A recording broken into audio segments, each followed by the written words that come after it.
Déjà, je trouve que c'est dommage parce que on est dans un pays où justement il faudrait qu'on soit tous ensemble, qu'on puisse s'écouter les uns les autres, quelle que soit notre couleur de peau, notre différence ethnique ou même physique. Que voilà, on est tous pareils. Il faut qu'on puisse avancer tous ensemble malgré les religions de chacun ou la différence, que ce soit physique ou autre. Cette semaine, elle est importante parce que quand on veut avoir un accès au droit, un accès à l'emploi, un accès à l'information, il ne faut pas qu'il y ait de barrières ou de discrimination.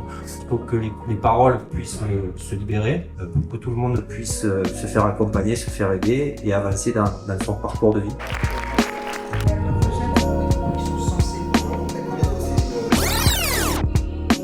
Là, les jeunes sont en train de jouer au Monopoly des inégalités.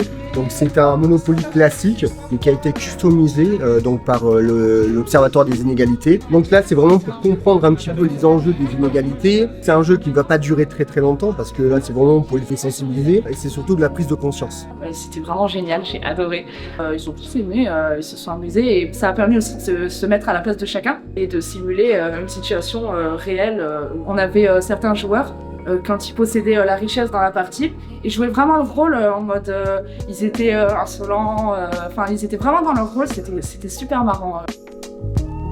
Avant du coup cette semaine de Discrire, certains jeunes dont moi, on a écrit et fait un slam. On a passé quelques jours ensemble à écrire, à s'inspirer, à chercher une petite production musicale qui passerait bien avec nos paroles. On a pu faire quand même une bonne petite chanson qui est assez touchante car chacun a mis sa base, chacun a mis un peu de son histoire. C'est quelque chose qui nous a touchés profondément, donc ça a été assez cool à faire. On a fait un workshop inversé. Il y avait des patrons d'entreprises d'intérim qui sont venus participer aussi à l'atelier et s'investir aussi avec nous.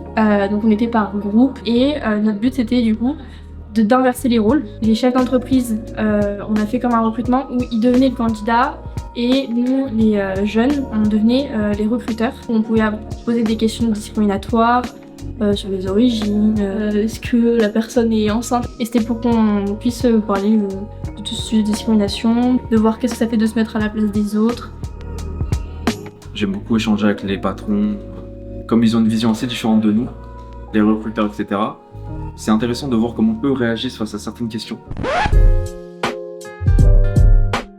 Les courts-métrages, ils étaient parfaits. Les acteurs, c'est pareil. Et franchement, il y avait quand même un bon message derrière chaque court-métrage.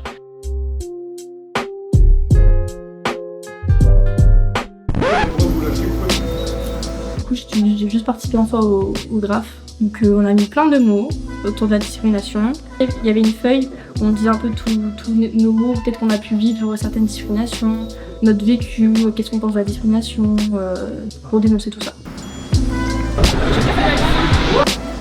Mais indirectement, on est quand même discriminant sans s'en rendre compte. Et ça se sensibilise un peu. Et c'est des ateliers que je conseille. J'espère vraiment qu'on aura l'occasion de le refaire souvent. C'est une semaine incroyable.